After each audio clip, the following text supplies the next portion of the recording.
বন্ধুরা, আজকে আমি একটি ভর্তা রেসিপি শেয়ার করব, খোসা সহ কাঁচা কলার ভর্তা। এই রেসিপির জন্য 3টি বড় বড় সাইজের কাঁচা কলা নিয়েছি। পর্যাপ্ত পরিমাণে জল দিয়ে ঢাকা দিয়ে ভালো করে সিদ্ধ করে নেব।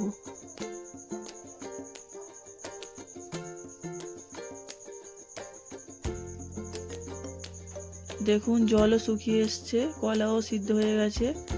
আপনারা যখন সিদ্ধ করবেন জল শুকিয়ে নেবেন, এতে করে কলাতে থাকা ভিটামিনস মিনারেল সব কিছু পাবেন। ঠান্ডা করে নিয়ে ছোট ছোট টুকরো করে নেব মিক্সচারের সুবিধার জন্য। আমি ভর্তাটা করছি কলার খোসা সহ, আপনারা অবশ্যই খোসা সহ করবেন, এতে করে কলাতে থাকা ভিটামিনস মিনারেল সব কিছু পাবেন।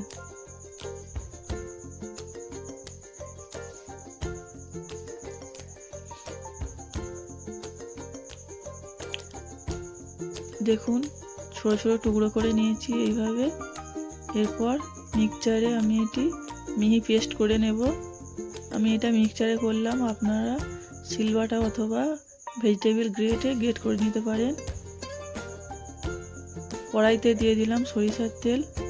যেহেতু এটি ভর্তার রেসিপি, সরিষার তেল দিয়েই করব। দিয়ে দিচ্ছি পেঁয়াজ কুচি। পেঁয়াজটা একটু লালচে করে ভেজে নেব।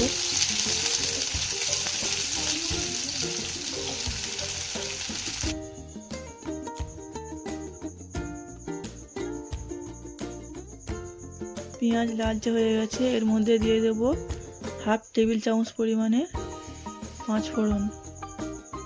পাঁচফোড়ন দিলে ভর্তার টেস্ট আরও বাড়িয়ে দেয়। আমি এখানে পাঁচফোড়ন দিলাম, আপনারা চাইলে কালো জিরাও দিতে পারেন। এরপর দিয়ে দেব কাঁচা লঙ্কা কুচি। আপনারা ঠিক যতটা পরিমাণে ঝাল খাবেন ততটা পরিমাণের কাঁচা লঙ্কা দিয়ে দেবেন। দিয়ে দেব পরিমাণ মতো লবণ, অল্প পরিমাণের হলুদ গুঁড়ো, দিয়ে দেবো জিরে ও ধনিয়া গুঁড়ো। আমি এখানে হলুদ গুঁড়ো ব্যবহার করলাম, আপনারা চাইলে নাও করতে পারেন।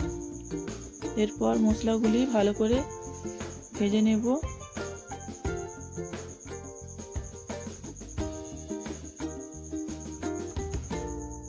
এর মধ্যে দিয়ে দেব কলার পেস্ট। কলার পেস্টটি দেওয়ার পর গ্যাস মিডিয়াম আঁচে রেখে মশলার সঙ্গে ভালো করে কষতে থাকবো। যত সময় ধরে কষাবেন ততই মজা লাগবে।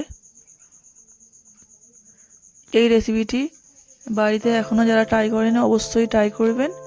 গরম গরম ভাতে দুর্দান্ত লাগবে।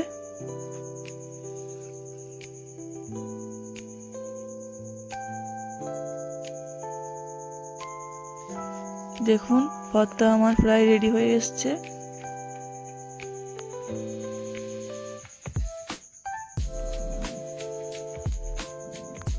এরপরে দিয়ে দেব ধনেপাতা কুচি। ধনেপাতা কুচি দিয়ে একবার নেড়ে চেড়ে ভর্তা আমি নামিয়ে নেব। দেখুন বন্ধুরা, কত সহজেই তৈরি হয়ে গেল কাঁচা কলার ভর্তা। রেসিপিটি ভালো লাগলে লাইক, কমেন্ট, শেয়ার করবেন আর অবশ্যই চ্যানেলটি সাবস্ক্রাইব করবেন। আবারও আসছি নতুন কোনো রেসিপি নিয়ে।